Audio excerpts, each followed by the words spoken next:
Hi, welcome to Future Dragon Rocket. I am not Ryan Reynolds.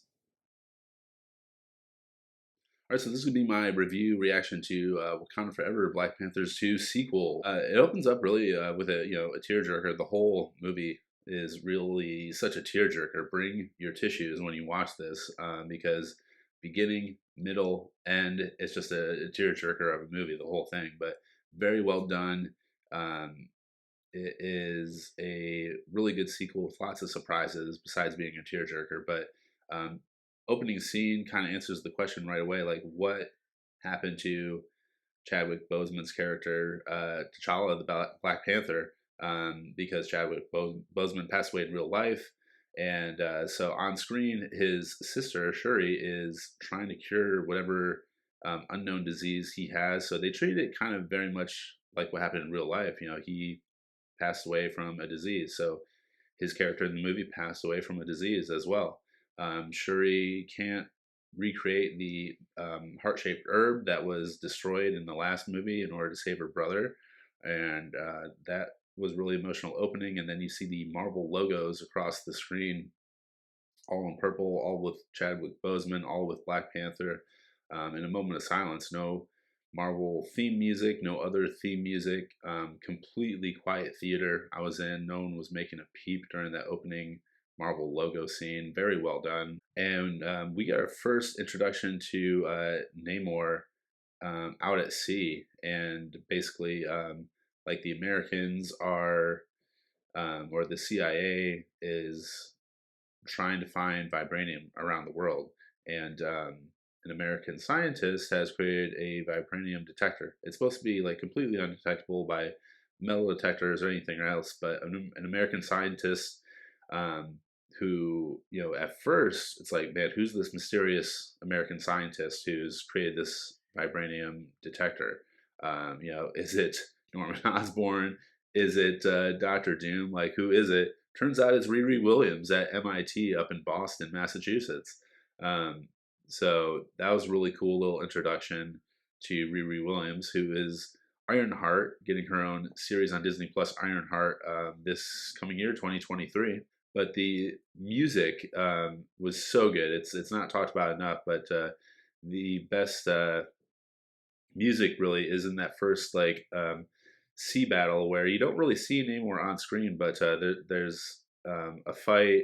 Everyone is getting killed out at sea trying to find this vibranium, and Namor essentially catches a helicopter in midair. The strength of Namor wasn't really even like seen on screen. It's something that Thor, the Hulk, could possibly have done. I mean, not the Hulk because the Hulk can't fly, but like that was crazy strength by Namor catching a helicopter in midair and then just kind of like smashing it. That was really crazy to see that strength.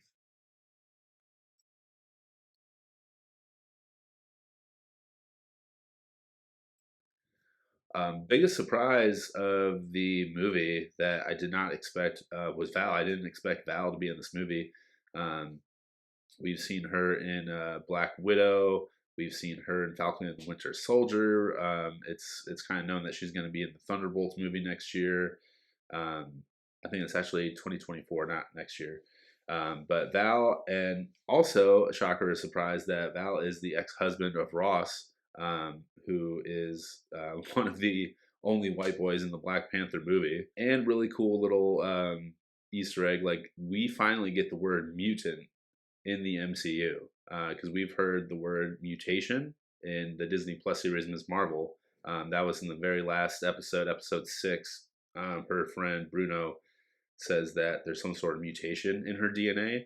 But in this movie, Namor calls himself a mutant. I am a mutant, something like that. So we didn't get the theme music, the X-Men theme music from the 90s like we did in Ms. Marvel, but we get the uttering of the word mutant for the first time in the MCU by Namor himself. Black Panther's ex-girlfriend, if you will, Nakia, she is in Haiti, and she ends up rescuing Shuri and Riri Williams from Namor down in their like underwater environment. So that was really cool to see that little escape or rescue from underwater. Another big shocker, surprise of the episode was that Namor attacks Wakanda. Namor kills Queen Ramonda, Shuri's mother, Black Panther's mother. I did not see that coming. I don't really know if that was needed, but I guess it was needed just to kind of further the like anger and grief and just like overall you know battle between the two nations. And another big surprise, Michael B. Jordan does reappear as Killmonger, even though he did die in the previous movie off screen. He does make his reappearance again in the sequel, but he's not alive. He just makes his reappearance in the ancestral plane, talking to Shuri in the ancestral plane after she recreates the heart shaped herb. So Shuri is the new Black Panther because she does recreate the heart shaped herb. She does take it. She does have the strength. She has the suit.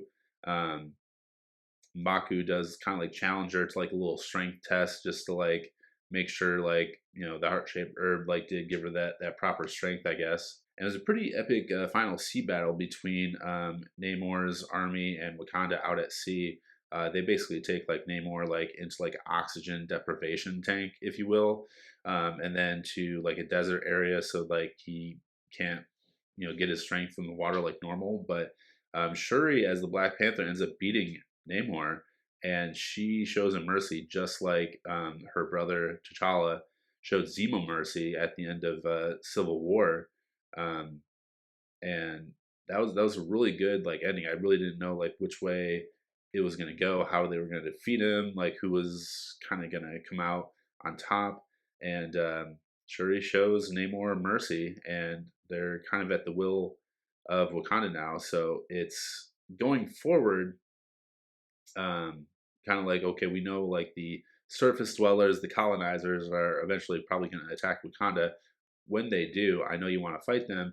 You're going to have to come defend Wakanda Namor. So really good, I think very well written kind of agreement between Namor and Shuri, Namor and Black Panther to fight together in the future. Overall, one of the MVPs of the whole movie is actually Okoye, um, played by Denai, I forget her last name, but Michonne from The Walking Dead.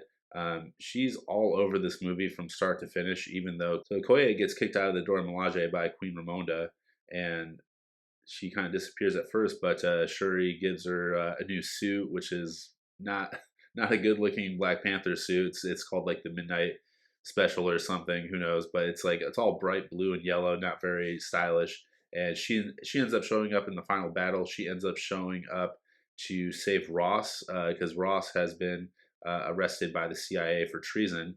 And we will see Ross again. We know we're going to see Black Panther again. Um, Not so sure about all the other characters like Nakia or Mbaku or Okoye. There's rumors about Okoye getting her own series, but Ross, we already know, is going to be in Secret Invasion. If you go back and watch the trailer for Secret Invasion, Ross is in the trailer for Secret Invasion on the run. So that makes sense now. He's on the run because he was arrested by the CIA for treason in Wakanda Forever. Stay after the credits. You don't have to stay for any post-credit scene. There is no post-credit scene. There's a mid-credit scene where Shuri visits Haiti and visits Nakia and realizes that Shuri has a nephew. Nakia introduces Shuri to her son, and it turns out T'Challa had a son before he passed away. So that is really cool. Little nod to the future of Marvel and future of the MCU, and a good kind of tone of a rebirth, reintroduction, a good ending to that theme of Phase 4. Overall, this is probably my obviously I'll have to rewatch it. I usually rewatch everything before I like do rankings or anything, but one of definitely the top three movies of Phase 4. Again, I'll have to rewatch it before I make my decisions, but Shang-Chi was amazing. Doctor Strange and the Multiverse of Madness was amazing. Spider-Man: No Way Home was really good. There was so much fan fiction. It's hard to like hate that movie at all because there was so much fan fiction. Overall, I don't think that's the best Spider-Man movie to be honest. But Wakanda Forever is definitely like a top three Phase 4 movie. Um, I don't know if it's necessarily a top 10 MCU movie, but it's really good. I'll have to rewatch it before like I really compare it to the original or compare it to anything else or rank it amongst other MCU movies, but highly recommend this. I can't wait to rewatch it. And so when I finish any movie, whether it's an MCU movie or not, When I say I can't wait to rewatch it, it's really good and everyone's gonna love that. So I can't wait to rewatch it and go check it out yourself. And normally nowadays, all Marvel movies are streaming on Disney Plus 45 days after release. So check the calendar.